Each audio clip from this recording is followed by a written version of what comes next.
on the next MTV Oddities.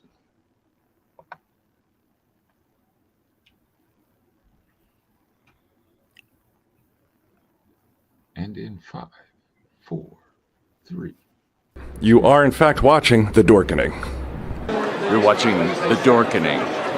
Stay tuned. For all the geek news everywhere. Dorkening. And this is The Dorkening. Trust me, I'm smarter than these guys. Because The Dorkening is the best and most educational entertainment and information source that the Trauma team knows of. It's the best. The Dorkening.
Everyone thinks because you're a zombie, you don't know good coffee. Well, they're wrong. There's only one brew that gets my seal of approval. Deadly Grounds coffee is my guilty pleasure. The aroma is so intoxicating. It brings all of my neighbors out of the woodwork. Deadly Grounds coffee. Coffee to die for and zombie approved. It's good to get a little deadly. Use the front door! Oh, they're so disgusting. Hey, happy Tuesday. It's Tuesday, right? Tuesday. You're watching Splash Pages. My name's Leo. I'm the monkey behind the keyboard here. And you know what? Stop it. We need to add Jar Jar to that intro. It's on my list, Jar Jar. I need to redo it. It's okay. I'm not that egotistical, you sons of bitches, keeping me out of this. Mr. Drew. He's canceled. And by the way, it's not Thursday, everybody. No matter how much you want it to be, to the max. Yeah. Velvet. Good evening, gentlemen. Good evening, ladies. Good evening, audience. Hello. It's me, Velvet J, your man, Rich Davis, here on another Tuesday night on Splash Pages, and we're taking it to the max tonight. Max versus Max. Oh, yeah. So a lot of stuff in the queue tonight. We're going to be talking about Max, the Max. So talking about show versus the comic. We're also going to be talking about new comics, some comic news, a lot of stuff going on, and also a character deep dive into Etrigan by our most awesome Velvet Joker. And what do we do first, kids? well, let's Jeremy Renner. What the fuck happened there? Oh, I'm glad I'm not Jeremy Renner. I think I heard a plow ran over his leg, and he's like severely bleeding out, and it's touch and go. Yeah, that's what I hear. Yeah, he was from what I understand, he was doing his own snow removal. See, you rich people, this is what happens when you do your own work. Well, we wish his family the best. But yeah, last I heard, he was in intensive care. Yeah, and he lost a lot of blood. Poor guy. Yeah. What a great way to start the show, Leo. Thank you. Yeah. We can only. I heard something that could bring the show back up. I heard that Rian Johnson is considering a Muppets version of a glass onion. Yes. I haven't even watched Knives Out, and I'm all ready for this. Wait. You haven't even watched Knives Out? It's on my list. Same here, Drew. Don't feel bad. Knives Out, then it's Glass Onion. Well, Hey, and now, and possibly now a Muppet version of the next installment. I would watch that. Hold on. before the Not other only that, you also have Poker Face starting out soon, which is a series by Rian Johnson. Okay. Oh, I didn't even know that. Is it also a mystery whodunit?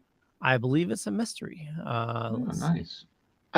I'm I gotta say, I'm just glad that he's doing so well, because I know he gets a lot of flack for his entry in the new Star Wars trilogy, whatnot. And I'm just glad that I feel like Knives Out helped him kind of bounce back from that. And, he's just found his nice niche here.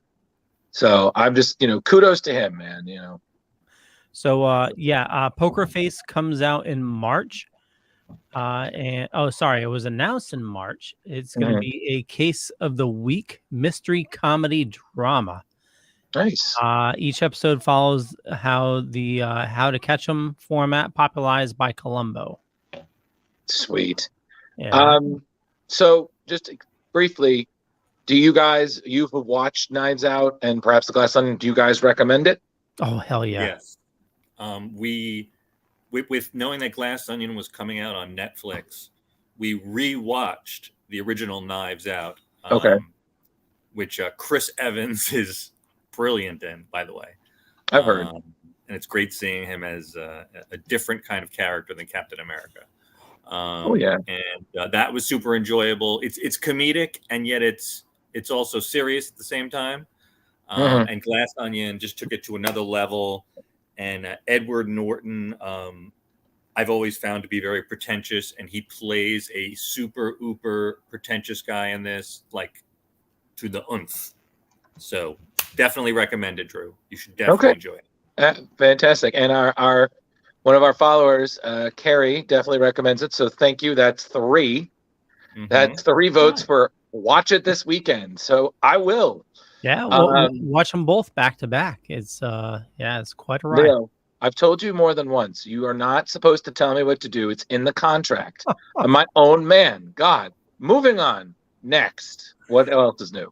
Okay, Donny Cates and Ryan Otley's run of Hulk will end in number 14. Okay. Is that at the end of a story? Is it due to sales? I believe that's a finale of I don't think it's the finale of the Hulk run, but their storyline. Okay. Donny Cates usually MO. He comes in, boosts sales for a title really quick. Like he did it with Venom. He did it with Thor. Yeah. And then he dips out after like about 14 to 20 issues. And correct me if I'm wrong, Leo. I believe some of the news recently is that they're bringing back one of the fan favorites from, I believe it's his Guardians run, the Cosmic Ghost Rider. Right? We're seeing him return.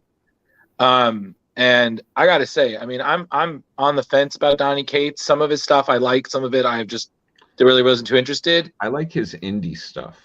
Yeah, his. But I Redneck. remember. Wow, that was good story was stuff. nuts. Yeah. You know. I don't know if you guys have read that, but that's some good comic writing right there. Yeah, it's pretty solid. But okay, that's Donnie's great. I've Ryan Otley, who anyone who knows Invincible will praise his artwork.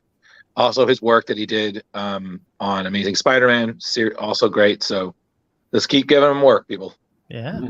So we have a comic dork entering the U.S. Congress. Really? So newly elected California Congressman Robert Garcia, when he swears his oath, along with the Constitution, he'll also be swearing on top of 3 items that have personal meaning to him, including a copy of 1939 Superman #1. He owns that? I don't know or if is he owns it from it. like the Library of Congress or something? And that it does not say. It just says that he's going to be swearing on that along with the Constitution. Okay. Interesting. Briefly, quick, off the top of your head, if you had to swear on one comic for any sort of reason and whatnot, what would it be? It would have Batman to be 181. Hulk 181. Leo? I would go with Superman. Which the first one? Yeah. I mean, Superman, talking about hope and justice, and yeah, if you're going to be swearing in on something, that's okay. I will counter that with I will swear in on an original Detective Comics issue. I want to say, is it 27? Was that the first? 27, yeah. Yeah. I'm going to counter you, Leo, because you're all about hope, and me, I'm swearing on a Batman comic, so I can't lie because he was killing people in this one. So that means, bang bang. Didn't he have guns back then? He had guns. He was killing people. Yeah. He killed the Mad Monk. He was like, "You're a vampire, werewolf guy, bam, dead. Get out of Gotham." And they were like, "No, this is too much. Kill them all. Let God sort them out, huh?" Yeah. Every day. So moving on. What else is there, Leo? Well, that's all the items I had a chance to put together for the news. All right, well, everybody, the news is over. Moving on, because we all know I didn't have Not to rehash an old topic, but I did do a little bit of digging, and I don't know if you guys saw because of the whole The Rock and Black Adam debacle, which may or may not have kept Henry Cavill out of the DC universe. Apparently Henry Cavill fired his manager, and apparently his manager's name is Danny Garcia, who is Dwayne "The Rock" Johnson's ex-wife. Oh. So inadvertently, The Rock is still fucking over his ex-wife. Just my little 2 cents. Okay, well, we're not going to ask her what she smells is cooking, so that's just too much. Rock says. Know your damn role. Hopefully you find work, Miss Garcia. And we know Henry Cavill is most likely moving on to accomplish another in his nerd bingo card, which would be the Warhammer adaptation. He is stoked about it too. Which reminds me, I do have another. I'm sorry, Jeremy. Go ahead. Oh, I was just saying I've never seen a guy so happy. About the Warhammer thing. Yeah, yeah, he is stoked. Nice. Well, speaking of video game franchises, Leo, I saw Dave Bautista is trying to get Gears of War. Apparently, on both his Instagram and his TikTok, he dressed up like one of the characters of Gears of War, and he's like, "Hey, it's a no-brainer."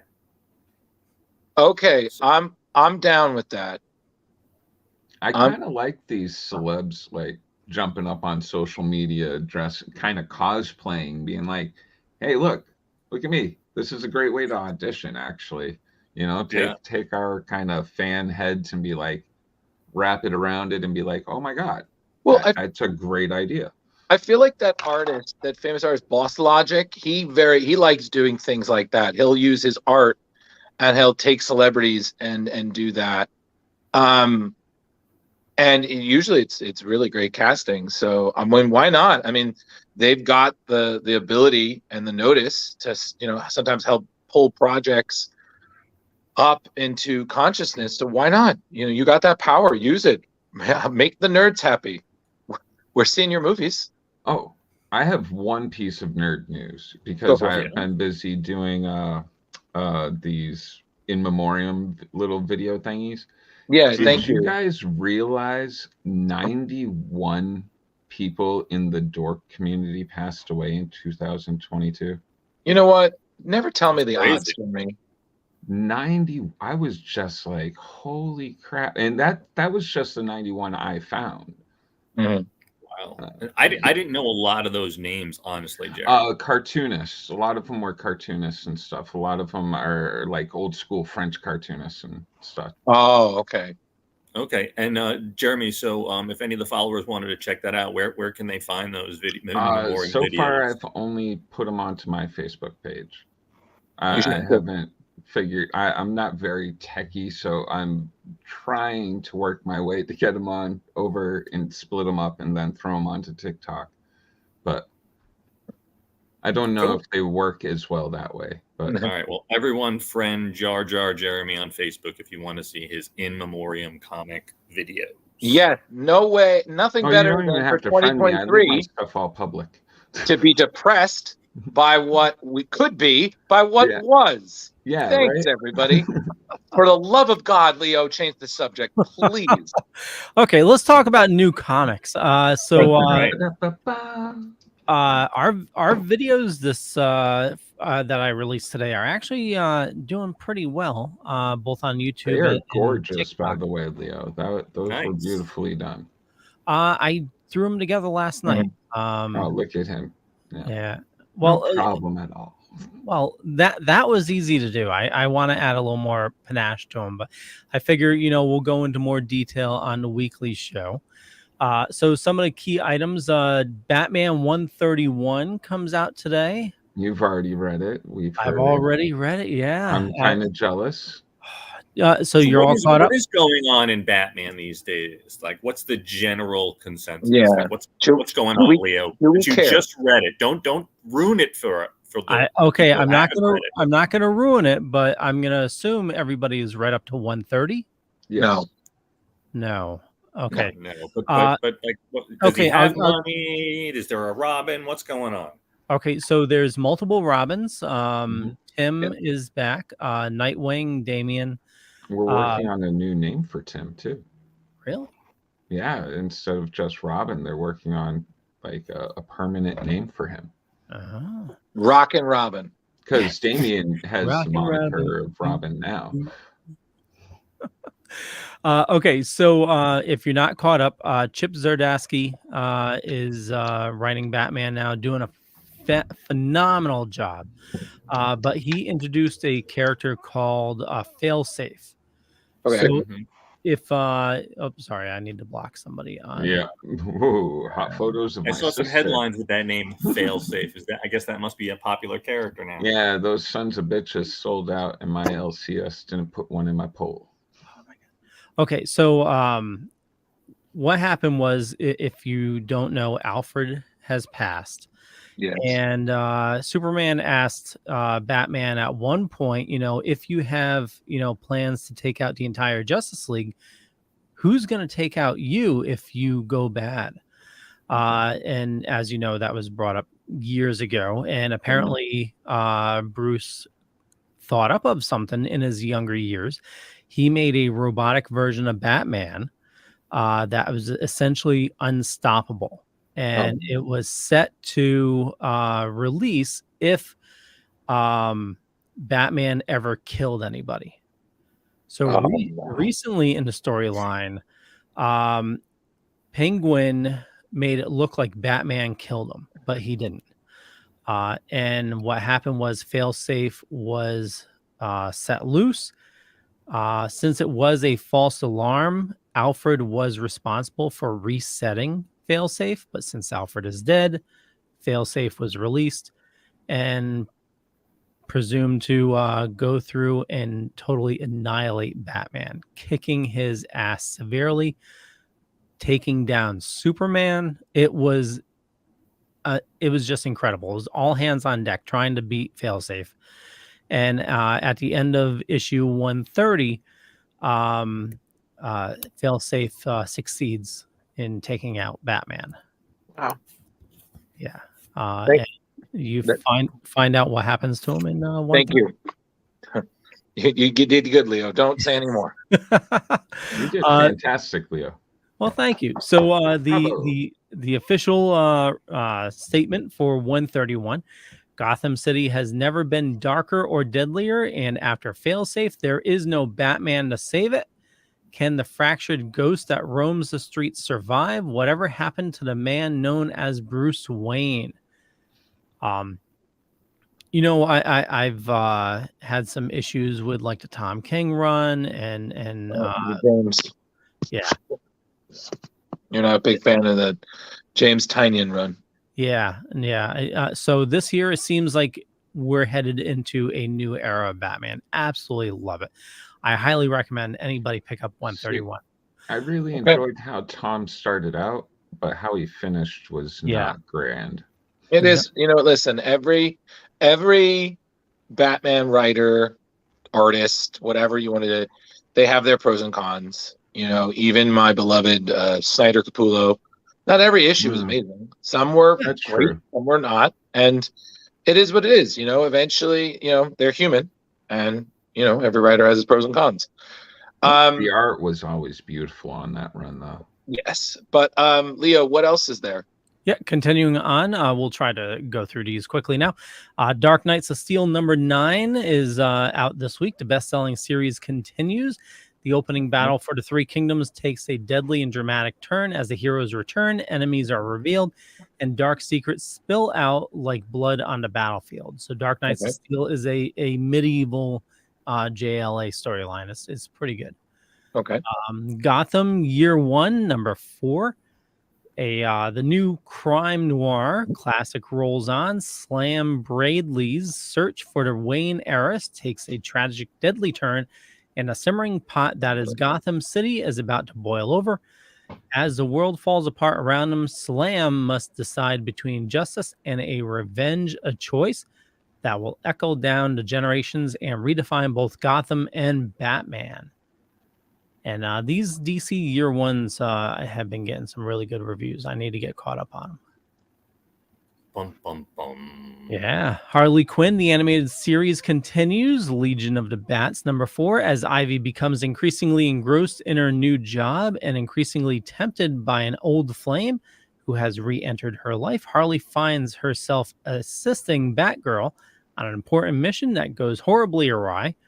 Meanwhile, Clayface and King Shark have been pursuing Harley, confused about their old friends' new allegiances. I remember we had talked about this when they were first speculated that this was coming out, because this is supposed to continue where the last season of Harley Quinn ended, where Harley Quinn was sort of joining the young Bat Squad to sort of help them out. Yeah. So, yeah, it could be interesting. If the writing's half as good as the animated series. Totally. Monkey Prince Volume 1, Enter the Monkey comes out. Let's see. Also Poison Ivy #8. Sword of Azrael #6. Oh, wow. And The Joker, the Man Who Stopped Laughing #4. Why did the Joker cross town? To get to the bottom of the mystery that has been haunting him. Who is the man pretending to be the Joker, and what does he want? But every lead follows is a dead end, and every move he makes brings the Red Hood one step closer to him. What happens when a former clown prince of crime comes face to face with the current crime boss of Gotham? Everyone is dying to find out. Yeah, and that's the new DC books this week. Marvel put a crap ton of books out, so we're not going to do. Yeah, they did. They went hardcore. So much. Yeah. I would say if anybody's into Masters of the Universe like I am, in February, Dark Horse is dropping a new series, mini series for Masters of the Universe, Masterverse, or something like that. Oh wow. Well, with Marvel this week, we have Avengers 64, Captain Marvel #45, X-Force 36, Star Wars #30, Looks like what volume is that? Let me see. It does not say. You know, briefly, you have to really admire that the Star Wars Marvel series currently, they've really made his yellow lightsaber like a huge part of his lore, in which most people wouldn't even know that he had one at one point. You know, most people have ever seen him with the blue and then later on with the green, but they've really made that a crucial part of his Jedi training, which I think is, again, really nice to see that small detail become part of the character's story. When did he have yellow? I think it was like in the middle. I think it was like somewhere in his Jedi training. I'm still really unclear. I only read certain issues here and there of the Marvel Star Wars series, so I'm not really sure where the timeline is. I want to say it's between Empire and Return, but I couldn't tell you, Leo. Yeah, I want to read more of the Marvel Star Wars. I read like the first volume, and it was really good. Let's see, Captain America: Sentinel of Liberty, X-Men Red #10, Spider-Man #4 by Slott and Bagley. Scarlet Witch #1 is getting a reboot. Gold Goblin #3, Fantastic Four #3, Secret Invasion #3. I thought I saw a Dr. Aphra Star Wars one. There used to be a Dr. Aphra series. You know, I don't know if it's still going. I'm sorry. This is of no disrespect to Marvel. I'm seeing all this, and I have little to no interest to read any of these. Oh yeah, same here. Except for Star Wars, I have to admit, I used to follow it up until the end of the second volume that they did. And it was good writing. Charles Soules was doing it for a while. Yeah, he's a great writer. No, you know what? It's funny because I've been rereading a lot. I've been getting into some of the modern Marvel stuff, and even their like otherworldly Elseworlds. I'm this Deceased is going to be great till the end because Tom Taylor is killing it. But I started reading DC versus Vampires. Yeah. It's fine. Yeah. You know, it's not like in that Joe Fixit right there. Return to that character. We haven't seen that in quite a long time. Oh wow, yeah. Yeah, Joe Fixit #1, and also Shang-Chi is getting another #1. Joe Fixit. Wow. Yeah, so Joe Fixit, cover art written by Peter David. Cover artist Cully Hamner. Yeah. Have we even heard how is Peter David doing? I do not know. We haven't heard anything. I know that funding thing got funded pretty quickly. Listen, Leo, keep going over the Joe Fixit. I'm looking up Peter David stuff. Yep. So Peter David's tour de force through some of the greatest Hulk hits continues with the return of Joe Fixit. Gone are the ripped up shorts of the Hulk of yore. This enforcer prefers the slick suave of the striped suit, and the Hulk has traded in monster for mobster as he lends his strength to the Las Vegas casino scene. Of course, the Kingpin has his own ideas about who the toughest guy in town is, and it's up to Spider-Man to keep the two of them from destroying the city. Could be fun. Yeah, and a lot of rumors have been hitting. We should have covered this in the news, but Secret Wars, they're saying that we are going to get a Tobey Maguire Spider-Man along with Hugh Jackman and Wolverine in Secret Wars. Okay. Yeah, rumor, total rumor, but we'll see what happens. And yeah, that's new comics. A ton of comics out this week. As you know, Marvel is putting out way too much. Yes, they are. Rich, to answer your question, yes. They were trying to raise $80,000 for Peter David. They raised $86,913. And it looks like the most recently, Peter David is he's still kicking. There was an update. He is standing up on his own. His wife, Kathleen, posted a photo of that. Apparently, big deal. He's been in rehab pretty much most of December, really working hard to get back. And yeah, but otherwise, well, that's awesome to hear. Yeah, the rehab is to basically re-strengthen his muscles and get his brain back. You know, back in whatever working order as possible. Yeah, but again, we're hoping, we here at Splash Pages hoping a good speedy recovery, and hopefully, if he's at a convention we're at in the future, it would be great to interview him. And I've met him a few times. He's really friendly, great guy. And happy Tuesday indeed to that guy who just commented. Yeah, Tom Doc. Big Tom. Yeah. Just real quick, you brought this up. Want to make sure we cover it.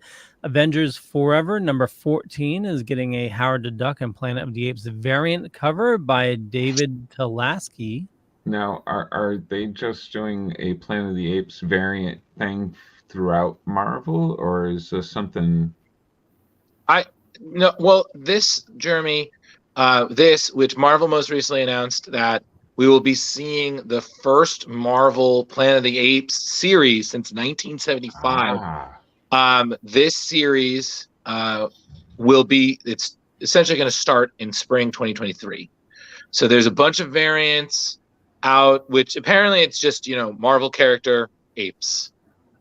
This one out of all of them was my favorite just because I like that.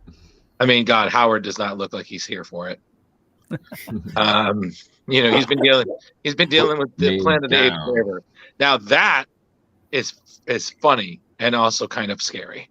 Yeah, so celebrating 50 years of Howard the Duck. Well, this is another variant cover. Warlock. Oh yeah, on top of Warlock. Yeah, Warlock Rebirth number 1 variant. That's a nice one. Who does the art on that? Ron Lim. Oh, nice. Oh, okay. Yeah. Oh, it makes sense. He spent so much time with the Infinity Gauntlet. He would know best. Yeah. That's how you get kids. That's how you're going to get that Howard the Duck remake real quick. Nope, I got nothing. Okay. So we wanted to start one thing with 2023, as you know, all right, as you're watching, we're trying to tighten up our format a little bit. And one of the things we wanted to start doing along with the new comics is also doing Character of the Week, a deep dive. You okay there, Drew? Yeah, I was tightening up. Sorry. Sorry, my bad. I got to stretch before we do this show. We're not all as young as we used to be. Facebook. I'm sorry. You were saying duck boobs. Duck boobs. Yeah. So a new segment on the show, Leo. Yeah. I was just gonna say the original Howard the Duck movie. How many furries did that activate when that came out? 5. Yeah, 500. Yeah. I've never thought of that until just now, Leo. Okay. Leo. Yeah, so Etrigan, we're gonna do a deep dive on Etrigan and Velvet. You guys were. Oh, I'm sorry. No, you guys were all the same age as about the same age as me when Howard the Duck came out. I enjoyed the movie. I was a young kid. It was perverted and great. I never thought of it as a bad movie until later on in life when I was told by millions of people that it was horrible. How did you guys feel about it? I loved it. Every duck has its day. I loved it as a kid, and I actually rewatched it, I think, about a year ago. And does it hold up? It's not a great movie. Okay. But it's funny. It's funny. I could see it definitely not being. I mean, the special effects, especially, being a little bit tough. Oh, I got this one. It is a great soon-to-be drinking movie in the same category as Super Mario Bros. There you go. Okay, it's Howard the Duck. I'm fairly certain there's already a drinking game for it, and honestly, I'm for it. I am so for it because wow. It's Justin who said duck boobs. He also liked And Carrie says, I was 11 and it was disturbing each of the few times that I saw it. He just freaked me out. Well, man. I mean, Hold on, Carrie. You said he freaked you out, but you said you saw it a few times. Yeah. What happened there? you had to make sure it wasn't He likes a being nightmare. freaked out. And Justin, the villain is Mr. Rooney. I was gonna say that, yeah, Mr. Rooney Yeah. from Ferris Bueller's Day Off. Yeah. No, he's possessed. Then the villain is just a weird claymation Yeah. monster with a scorpion tail that shoots laser beams. It was just like, okay, so we have just gone off the track here, off the rails, crashing the train, hoping to God somehow we make it to the finish line. Sounds like a perfect movie for splash pages. Yeah, one day. Hey, we could do another comic versus Oh. movie. There you go. I don't know if I've ever read a Howard the Duck. But you know what, Leo? That's a great idea. We're gonna do that. It's gonna be a crossover between splash pages and smash pages because that's the only way. Okay, so Demon Etrigan. So I know, Velvet, you want to do a deep dive on this, and I did a little bit of research myself, and I'm sure Jar Jar and Drew have a bunch of info. So where do you like to kick it off? Sure.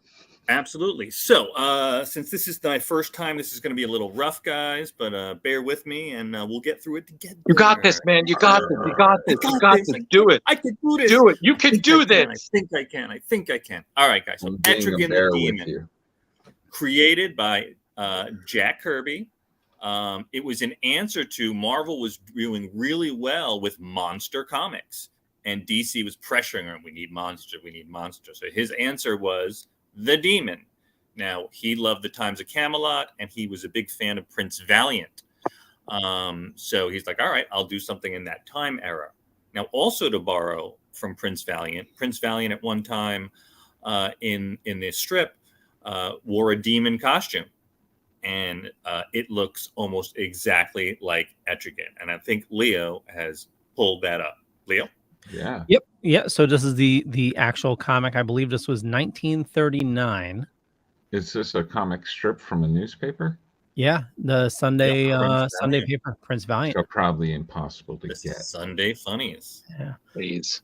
And so here's a side by side of the Kirby along with the Prince Valiant mask. Yeah, that's pretty cool. Yeah, that is almost identical, if not identical. Yeah. Yeah. Well, they say, flattery is, Oh, that's yes. formal. But yeah. So the Demon was essentially Merlin brought him from hell and bound him to Jason Blood, who was a demonologist, apparently. So, and he used him, Merlin used him against Morgana Le Fay. And over the years, the Demon has come back and forth. He first appeared in the Demon #1 in September of 1972. He actually has some other DC familial relations. His father is the demon Belial, and Belial's father is Trigon. So it turns out Raven is actually Etrigan's aunt. Huh. So I thought, well, that's creepy. I like finding out the little family tree stuff. So Yes, just to back up, now I could be totally wrong, but in my research, so sounds like you're describing the 72 run is from what I understand with the Kirby run, he made the first issue just to shut up Marvel, and it sold so well that they ordered another 15 issues. What's that? DC. Oh, DC. Sorry, DC. Marvel.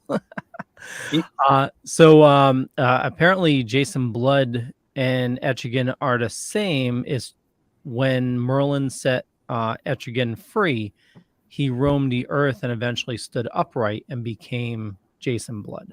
And then later on, changes were made where Merlin was actually Etrigan's half brother. So they made those changes, and then the whole thing where Jason Blood is a knight in King Arthur's court, essentially just binding in. And it's really amusing considering that Kirby created the character just essentially to appease DC, still upset that they canceled New Gods and the Forever People, and even more annoyed because the first issue sold so well that he had to basically do 16 more issues, and literally leave the Fourth World titles that he was really more passionate about. So Etrigan is literally a character created out of spite and continued out of annoyance. So Absolutely. No wonder he's such a shit. Yeah, he's tortured. The artist is tortured. The character is tortured. Jason Blood is tortured. Everyone is tortured through this series, and I love every second of it. Yep. Yeah, I have to read read more of that it early, myself. The Demon Kirby stuff. I did have it at one point. We won't go into how I had to give all that away. Nope. But anyway, so Etrigan is a demon. He is primarily yellow. He is very strong. He is even among demons, Etrigan is considered one of the most powerful. He is mystically enhanced. He has superhuman strength. He's stood against Superman, Wonder Woman, and Lobo. He has a high degree of resistance to injury. He projects hellfire from his body, usually from his mouth. He has a very high command of magic.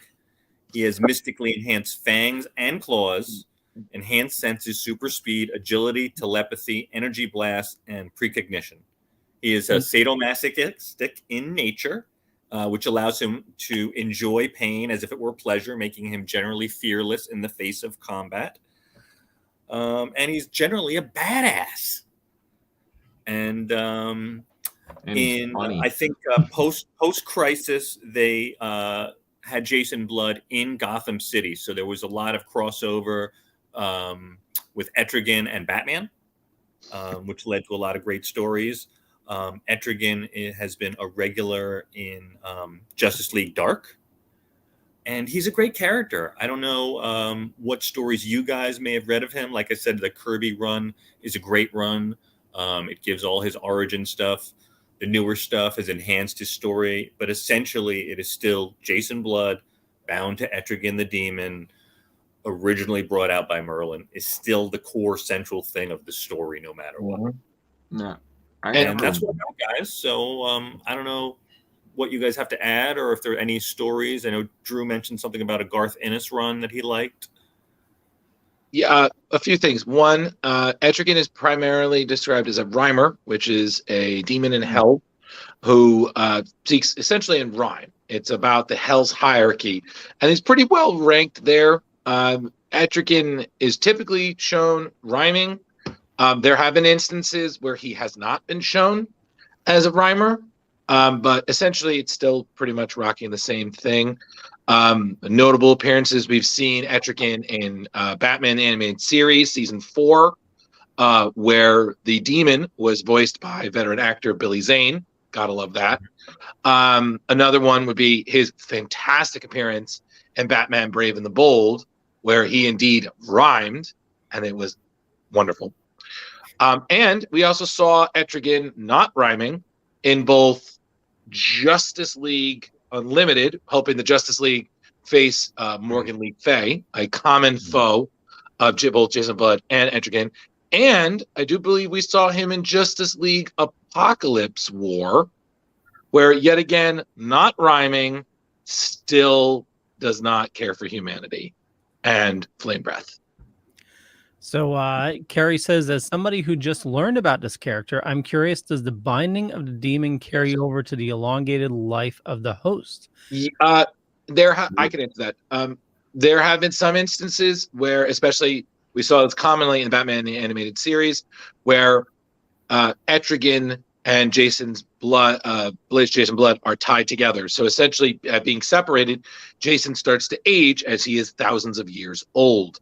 The comics have been a little loose about that. There have been instances where Etrigan has been separated from Jason, but of course, they are a comedy, hellish duo, just a horrible married couple.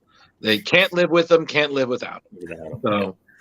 So in my research, so like I mentioned earlier, in the Kirby run, Jason Blood and Etrigan are the same. It's just that, Etrigan was roaming the earth for so long, he stood upright and appeared more mortal.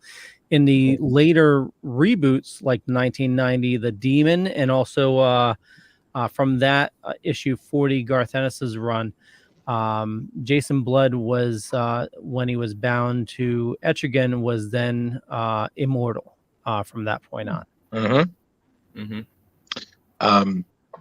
Now, for somebody just getting into Etrigan or wants to learn more, what do you guys recommend as a great starting point? You start with a Kirby run, always. Always. Absolutely. Yeah. You start with Kirby. Kirby is a god among men. And then you have he definitely started the archetype for the character, and he laid the tracks. And so once you get in with that, you can go with any of the other storylines that were 90% fantastic. And any of the Justice League Dark stuff, or he was even in the Justice League Dark animated movies. So plenty of Etrigan out there for you to find. Indeed. And because you have the Kirby run, and then you have the 4-issue miniseries that came back in the 80s that Matt Wagner did. Then you had Alan Grant doing basically doing the 1990 series, which was like 58 issues, which had Garth Ennis, one of my favorite writers, taking over issue 40. He basically did that, I think, till the end. And then you had John Byrne's Blood of the Demon, which essentially ignored everything that came after the Kirby run. So it kind of did a Halloween reboot, kind of, where we're just going to ignore the sequels and just follow right after the original. But the one thing I will say, and I think you guys would agree with me, that Etrigan is one of DC's most popular supporting characters. You always, if he's not a main character, he'll show up on the side. He'll Sandman. I think he's also in the Dark Side War animated movie as well. Yeah, that's the Apocalypse War. Apocalypse War, thank you. Yeah. Neil Gaiman's Sandman, Alan Moore's Swamp Thing. He shows up, I think, in Kevin Smith's Green Arrow. He's in Garth Ennis's Hitman. And funny enough, he plays a role in the kind of most forgotten comic book crossover, the Cosmic Odyssey, that Thanos creator Jim Starlin did with no other than Mike Mignola. So lot of stuff Etrigan wise to choose from, but he's very, for for a demon, he's very popular. Absolutely. Yeah. So obviously start with The Demon from 1972 by Kirby, and I believe that was 16-issue run. Yes, 16 issues. Mm-hmm. And you can probably find a graphic novel or pick it up digitally. I'm sure the original floppies are running quite a bit. Yeah, so if you like your magic, powerful demons that have deep DC familial ties, check it out. It's fun. It's great. And he I've seen him, going toe to toe to Wonder Woman, Superman, Lobo. I mean, this guy's no slouch. No, he isn't, and he's always got the best way to transform, either to or back. Yeah. Drew, you want to hit us with one of the rhymes? What is it? Gone, gone, O form of man, and rise the demon Etrigan. Etrigan. Yeah, and then and it's funny because I feel like more people remember that one, and then there was what was it? Be gone, O Etrigan. Resume once more the form of man. But my favorite one, I think, was in Justice League Dark, which was since the battles fought and won, Jason Blood with me is done. I was like, wow, that's simple but good. Again, rhymes. Who would think comic books would have poetry? But Carrie says, I've seen him in the Sandman, then I didn't realize. Thanks for the huge amount of things for me to find more of him in. Thanks, Carrie. And that's how you create a fan, everybody. There we go. Bam. Yeah, I kind of like this. We'll try to do more of these. Well, Okay, we'll pick characters. I need to say this though. While I love Etrigan, especially in the context of one of my favorite characters, Tommy Monaghan, aka Hitman, our bringing it back, as Rich would say, to a previous episode. I'm still remembering that short Christmas page with Etrigan and the summoning circle from the DC annual. Remember? Oh yeah. Oh, right, the little girl. Yeah. Yeah, that was great. Was that in Wednesday Comics, Drew? No, that wasn't in Wednesday. That was in the DC annual. I think that was the first one. Remember? Where the dad's making the deal and she thinks he's Santa. He pulls up Batman. Oh, yeah, I remember that. Yeah, and the father ends up selling his soul for a toy. Batman. Yeah, little Batman toy. Yeah. But yeah, that was the DC. I believe that was the DCU Holiday Bash. And a matter of fact, I just put up that clip on our YouTube. It was a one-page story, wasn't it? And we did. You guys can go look on the fantastic Splash Pages YouTube because we did the Hell's Hitman episode, which should be up there. Yeah, that's Etrigan and Hitman. If it's not up there, check the Dorkening page. Because we started doing the Splash page over the summer, and I think it was before. So now, yes, the Max. Oh, okay. Max. So the book this week, we're doing book versus series, The M.A.X.X. by Sam Keith. This is honestly, you know what, Jeremy? This is your book. Do you want to introduce the M.A.X.X.?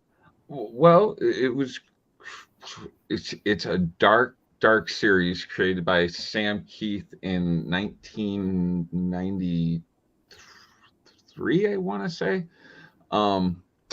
I actually was introduced to it from MTV Oddities before I read the book, and it really didn't matter because, well, until the series ended on MTV, it was almost exactly like the comic. There's like slight changes, like characters are different colors or something like that, but other than that, it's identical up until issue, I want to say 9. 11. Is it 11? 11. Okay. Thank you for allowing me, Drew. You're welcome. You were doing great. I just wanted to I didn't want you to get lost with your facts. You're the best. Go team. Go team. Follow the script. I mean, what? No, it's not scripted. It's incredibly dark. Like from the villain to the good guys, everything is just. If you've not read or watched this show, you might want to. It's dark stuff. It is, and it's so. I mean, honestly, I'm gonna quote Leo here. Like, it's a weird fucking book. Oh yeah, you know what I mean? Oh, I was gonna say, like, what the fuck? What? No. Yeah. Save it for next wave, Mr. Normality. Like, oh, excuse me, it's a weird. You go back to your comics code. Okay, it's interesting. This is the first read of the Max for me. I remember seeing some of those MTV oddity things, and I remember always liking the art. And I was like seeing that first character that Leo had up a second ago of the cover art. I was like, okay, this guy's like a Hulk-sized Wolverine, and I had like I don't know why I thought that personality was going to be similar, but yeah, he is not. He is quite nuts. Like he's living an existence in reality, and then he's also living an existence in his head. Yeah, possibly another plane or somebody else's head altogether, which really isn't. I guess you have to read further into the series to know what the truth is. Yeah, and it's so funny because when you think about it, I was like, he looks like the Hulk.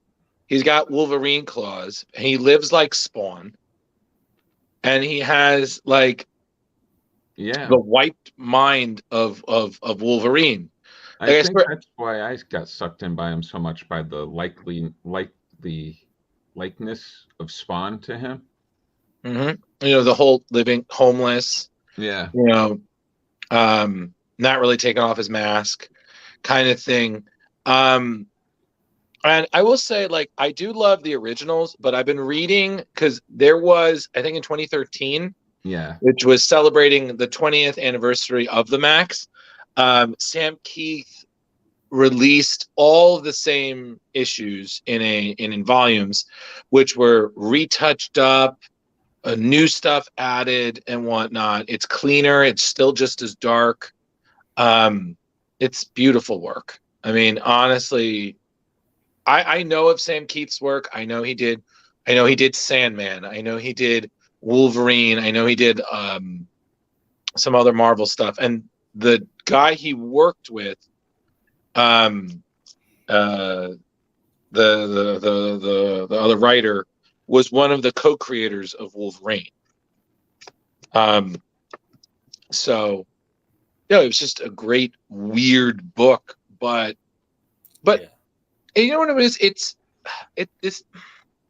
really hard to describe because I feel like comics, there are three kinds of weird. There are weird, as in you're trying to imitate someone's weirdness. You know what I mean? Like you see the people and they're trying to be like Grant Morrison, like Alan Moore, like, you know, fill in the blank creator, instead of being themselves. And you have weird where it's definitely different, but it keeps you engaged. And then every once in a while, you just get the weird where you're like, what the fuck? And you can't tell if it's good weird or it's like, I might need to go back to therapy. Like, what the fuck? You know, or maybe I got to increase it to twice a week now. Like, jeez. This scene this is also not for the faint of heart. There's some serious adult content in this. Very much. Oh yeah, this scene in the cartoon is so good. Before you get into that, just to touch on the adult themes, even if you're watching a show, I mean, it touches on bullying, suicide, you know, kids with guns, murder, rape. Yeah. Sorry. Go ahead, Joe. Oh, I was just saying the scene with the cops and the animation, how they changed from regular cartoon to like this was almost like live action with animation going on. It was really interesting. Oh, the back of the cab. Yeah. The silhouettes. Yeah, it was like a Mystery Science Theater 3000 type of Yeah. The way that Sam Keith did like the super realism with the comics, I mean, honestly, it was just so unique. And I honestly stick to what I said. I was talking to somebody about this. Like, this is the most faithful comic to screen adaptation that most people have never heard of. Yeah, and also interesting, Leo, go back one frame for one more second. I'm sorry, I'm also going to mention. And it's almost frame for frame. In that taxi scene, one more frame back, Leo, with the taxi scene. There we go. In the movie, this part right here is filmed really interesting, where these guys are not cartoons; they're just blacked out shadows. And then you still see his back there as a cartoon. So it's like they were mixing the media on this so many years ago. Jeremy, what year did you say this was? I'm sorry. 93. 93. Yeah, the comic came out in 93. The MTV series was in 95, I believe. Oh, was it? Yeah. Okay, interesting. So the series came out first. Because, yeah, I definitely knew about the MTV before I knew about the series. I thought they were a lot closer in release. The Max. I have to be honest with you. Seriously, I don't think I can read the comic now and not hear the guy who voices the Max. his voice, I believe, is Michael Haley. And Michael Haley is only listed as voicing the Max. The Max, and It Listens from the Radio. From actually came out last year. Oh wow! The Crunch Punch. Yeah, he should get him on the show. Yeah. No, him, and then Barry Stigler was Mr. Gone. I mean, what Mr. Gone, talk about a character. Yeah, it was just like, I was like, this is just like an SVU version of Doctor Strange. Right. Like, just that's how I looked. I was like, you're a murderer, you're a rapist, you somehow can do magic. Fucking creepy as fuck. Yeah. But also comedical. And it never really explains what are those isps. Nobody really explains what they are. The isses? Isses. Yeah, those little, the isses. In the Pangea, some reality or they're white, but when they come to our reality, they're black and they eat people. Yeah, they're in our realm. They're meat eaters. Yeah, and they the normies see him as whatever they're dressed. Yeah, that's fucking hilarious. Yeah, the grandma. He's like, I had to cover them with boxes so they don't look at two grannies stuck to their teeth onto a dumpster. Right. That's hilarious. And this is a perfect example of the pages that Leo has up now about, like, the right side is reality and the left side is Max's fantasy world or alternate where reality. She's the so queen. This is her in real life, and this is, like, to him, the goddess. And it's actually, as we come to find out later on, it's all her dream. Like, hey, spoilers. God damn it, Jeremy. Are we not allowed to do that? We want people to read this. Oh, I'm sorry. God damn it. Go back to your box, Jeremy. To be honest, like, even if you watch the show, it's unanswered, you know. It's like, I didn't read the whole series, but I know on the show it's unanswered whether it's her dream or not. I thought, like, the last scene. I could really mess you up with what goes on with her. Jeremy, don't. Like, the whole connection between her and the Max. Oh my God.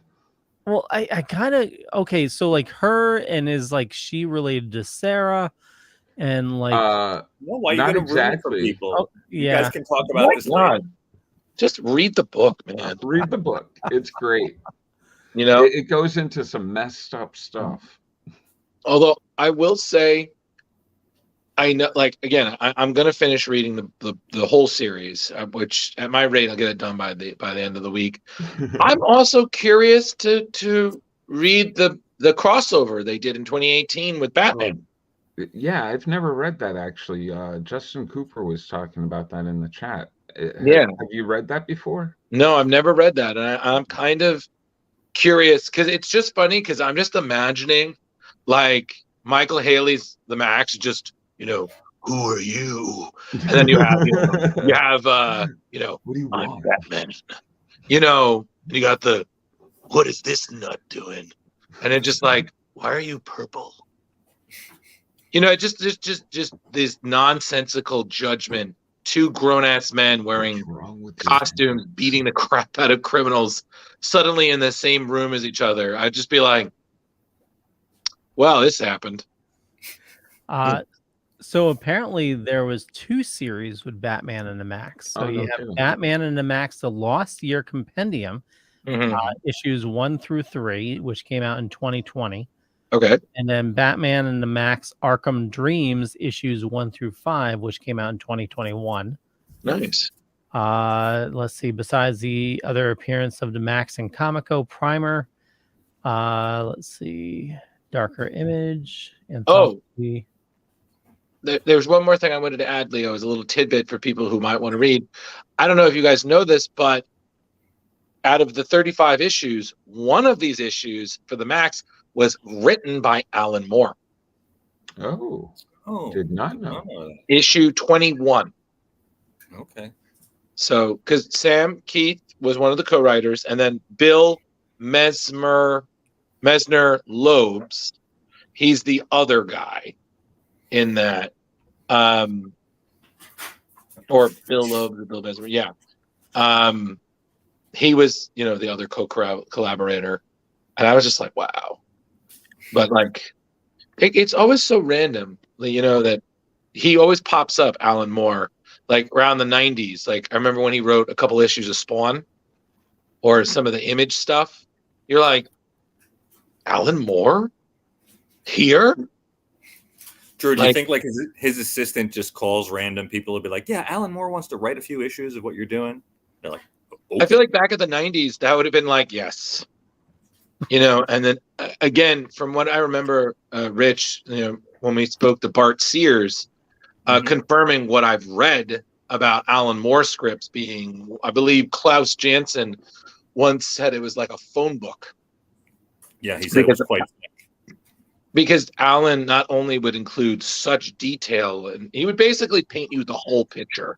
He would even do little thumbnails to help you, so you just realized his vision. And I'm just like, okay, wow, like okay, like the man has a vision, and if you don't want to meet it, out, get a fuck out. So, yes. So and Carrie Drew, since you says, mentioned him, we are gonna hopefully be, as far as I know, by the end of the month, we'll be seeing Bart Sears here on the show for a full length interview. So check it out.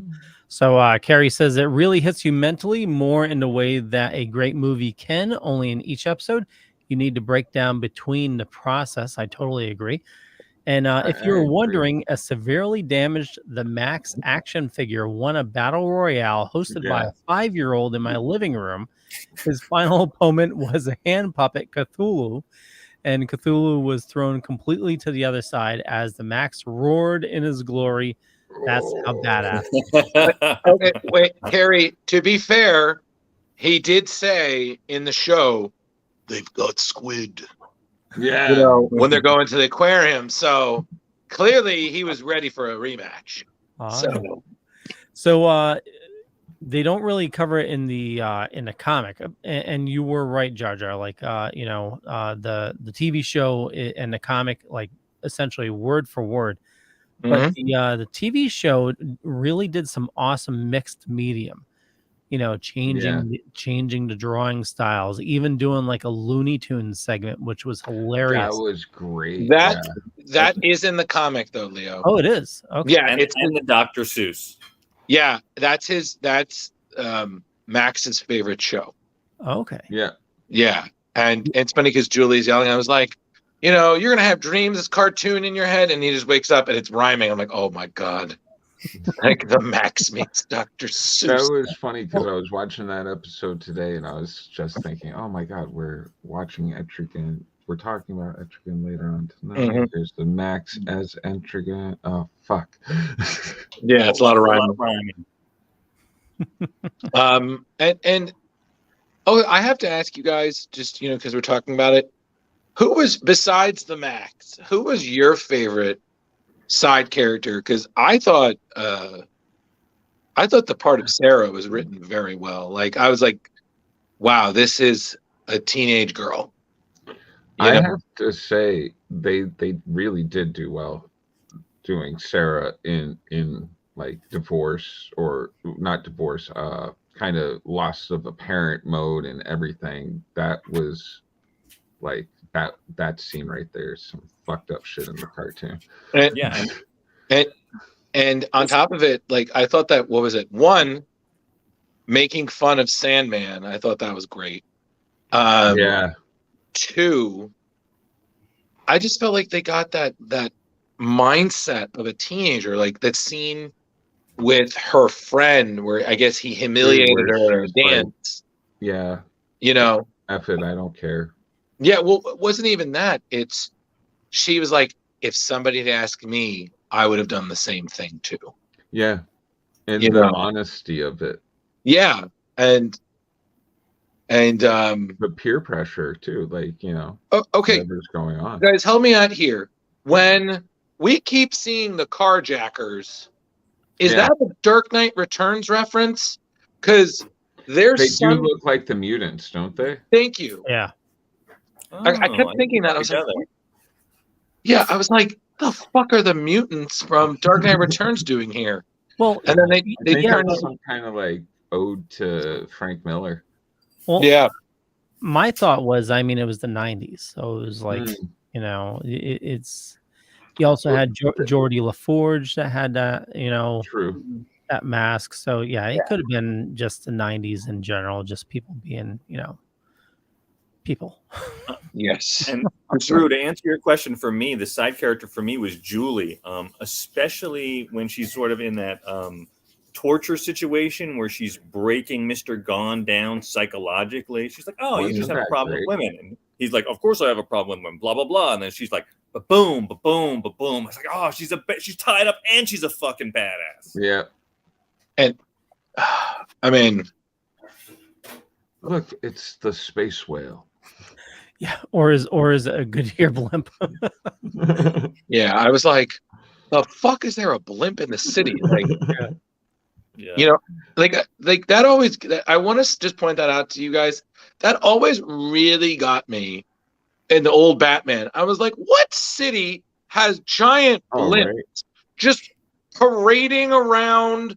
Looking at shit. I was like, no, this is a plot device. Fair and square. Like, don't act like it's anything else. Okay. Did Batman the animated series begin that, or was that start before that? It's really hard to say because the first time I remember seeing it was Batman animated series, but it could have been like did a really cool thing with it in like the alternate universe, as if like we used blimps to travel around because the Hindenburg thing never happened and all that. I don't know. No. Nah. But but that might be something good for me to research because I did one Batman project recently where I found out all the times he fought a shark. So, what? Oh wow! Yeah, I did on a Dork Night episode. We covered, okay. Yeah, every time Batman fought a shark. I'll dig into that. We're doing good, guys. So still 20 minutes to go. Awesome. The one thing I do want to say is I felt this book really handled trauma very well. Yeah. In a way that I don't think. I think it was very still new for superheroes, because especially at that time. Yeah, because we've seen trauma, Batman's parents dying, Superman losing his planet, Peter Parker, Uncle Ben, whatever Wolverine's dealt with. This was something. This was different. This was, it wasn't just Max and his trauma, which we do get into later, and I agree with Jeremy, it is fucked up. But everybody's Julie's, like her trauma is so strong that we've seen this, and it was just like, wow. And her reaction to it is so real. Mm-hmm. And the same thing with Sarah's reaction. She lost her dad. What does she do? She shuts down. Yeah.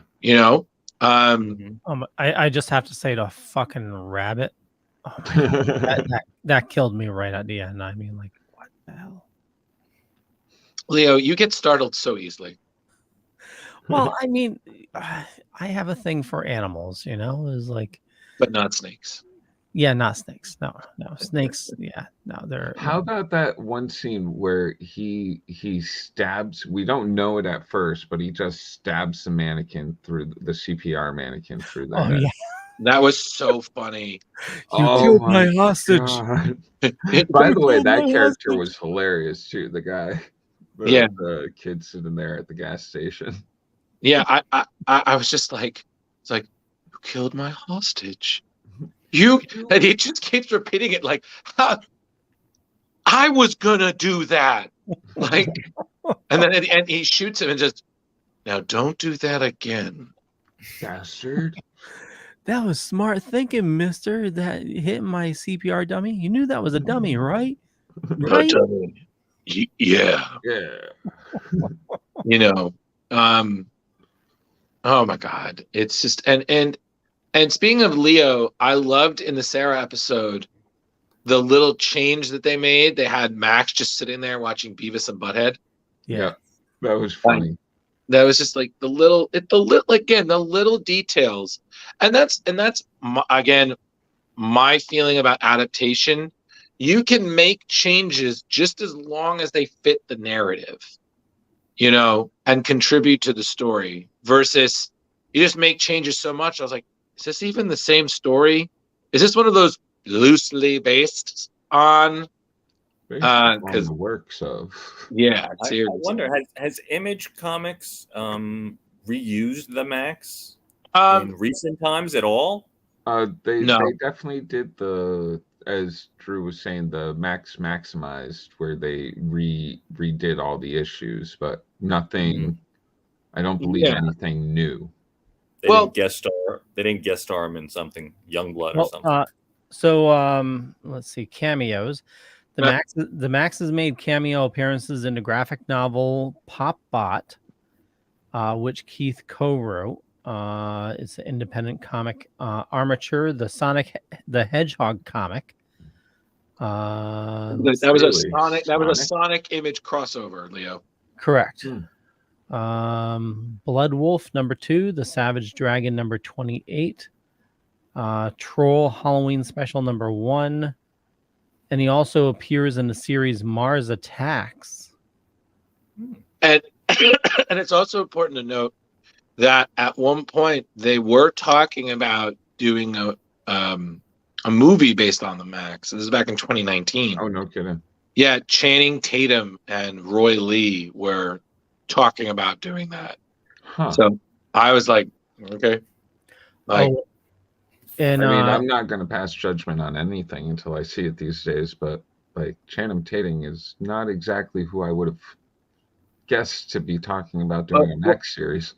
Well, listen, remember, produce, so not story. Oh, just says producing. Oh, okay. Yeah. But did we mention his first appearance as Darker Image #1? We did. If we didn't, now we did. There we go. And I will say I did like that they adapted the story from the 0.5 issue, was the second part of, I think, one of the Sarah episodes, which was the two little kids talking about the Max's origin. Yeah. And then that was so cute. And then he scares away the crackhead. Yeah. Crackhead Jerry. Right. So are we ready to crowbar this bad boy? Yep. Or what are we gonna do? We're gonna claw it. Do you want to rate it? Do you want to rate it? How many something jungle Izzes? theme? A bunch of izzes. How many izzes or how many glued claws? Let's go. There you go. This always happens when I glue my claws. This always happens when I glue my claws to something. Oh wow! So Leo, you want to set it? Yeah, we'll do. I'm glad everybody had fun watching and reading this. Oh yeah, no, it was great, man. Yeah, so it's funny with such a dark tones and stuff. It has also a very good comical light side to it. Yeah, I agree with that. So Leo, what do you think?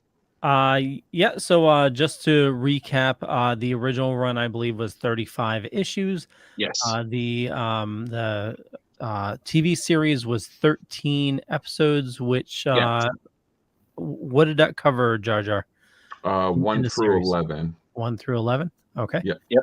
And from what I've read, it changes the ending for issue 12 and 13 changes like the ending up because it was the series was being ended and they didn't know if they were going to get a second season, so they went ahead and just slammed something together. Okay. So kicking it off, I'm just going to say that this really shocked me how much I enjoyed it. When Wolverine was out and Sam Keith was doing Wolverine, I didn't care for his art whatsoever. Yes, Drew. Why do you always say that? Like you hate comics? Like, wow, this really shocked me. Like I wasn't expecting. Like, do you hate comics, sir? No. I went into this thinking like I didn't really care for Sam Keith's art to begin with. Okay. And I went into this and it could have been just the Wolverine medium, because I was used to other artists handling Wolverine and I just didn't care for his like big, bulky, hairy Wolverine. Right. But yeah, I really enjoyed this. The series was pretty fucked up. But it was definitely worth the read and the watch. And I'm going to give this 4.3 izzes. Okay. That's a All right. good amount of is. Yeah. And for me, I actually enjoyed the art more than I enjoyed the story. I felt, because I read the comic first and I read the first 6 issues. We were only supposed to read 4, but I went a little ahead. And I felt like I kept having to go back to understanding what I was reading. And since like the whole thing is a mystery, and since I never got to the end, I felt like for me it was a little lackluster. Like I don't know that I would have hung on even in the 90s to get to the end at like 30 some odd issues. But it was weird. It was different. I love the art for that reason, I'm only going to give it a 3.5. Is okay. And for you, Drew? Think, for you, Joe? Oh, you can go first, Drew. Well, before Drew goes in, Velvet, would that be 3.5 smushed ises? Absolutely. meat eating. Mine are meat eating ises. Okay. Yeah. I'm gonna give this sweet little read a good 4 ises because it brought me back to the 90s. I'm very nostalgic of the 90s. I saw the show before I read the comic, and I think that's probably why I was able. I can understand Velvet having a little bit of problem reading through because the way it is written versus when it's played out in the series, I think it's a lot more cohesive in the series. Like, I agree. I thought the animated spelled it out much better. That is a great point, Jeff. But I think that's why I did hold on throughout the entire series of the comic, though, because I was able to watch that, and it gave me automatically like, oh, I got to see where this is going, what happens next, and the end of it is crazy. Just when you find out the connection of everybody and why this is all happening, you're just like, oh my God, talk about dark. And that's all I got to say about that. And how many ises is that? Oh, I gave it 4. 4 ises. 4 ises. 4 ises of nostalgia. I'm honestly gonna go with Leo. I very much enjoyed this. I'm gonna finish reading the whole thing finally. So that's my goal for this week. I thought the series is great. I thought it's on the same level of well adaptation that I felt the Spawn HBO series is, at least the first season. Just nails the feel, the vibe, everything.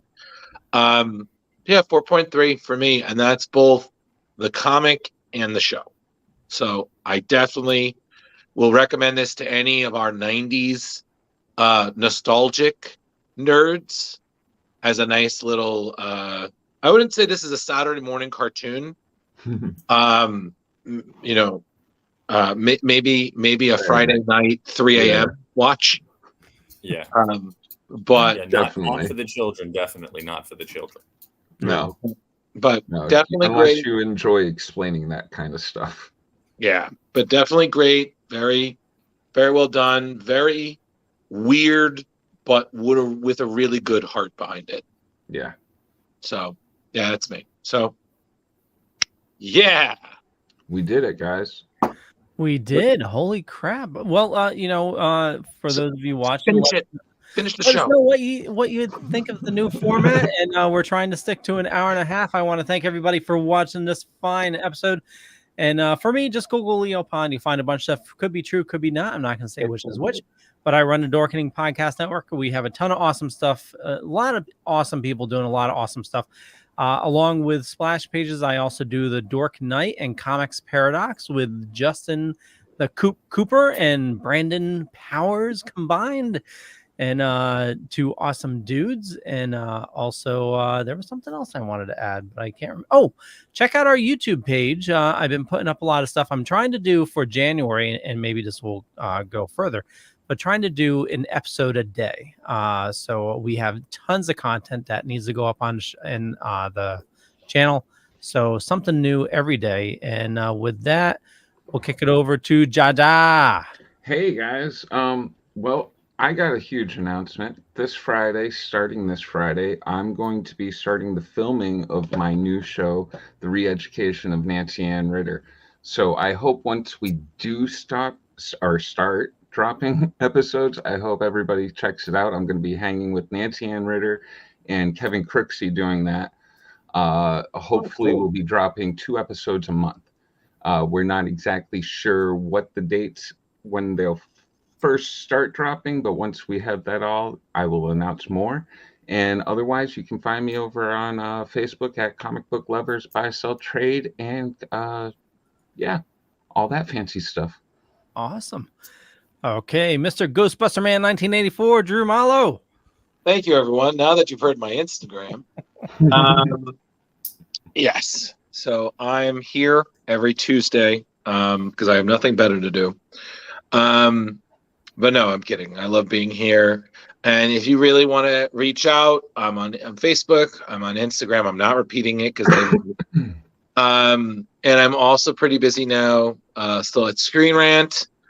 You can find me. I'm one of the comics writers. I'm also one of the comics HR persons. Shh.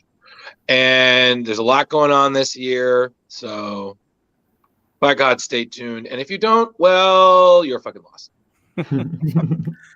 Velvet. Hey, it's me, your man, Rich Davis, aka Velvet Joker, and you can find me on everything from Instagram to TikTok to Facebook.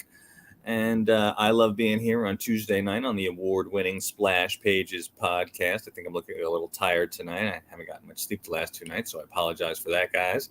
And, it was another great show.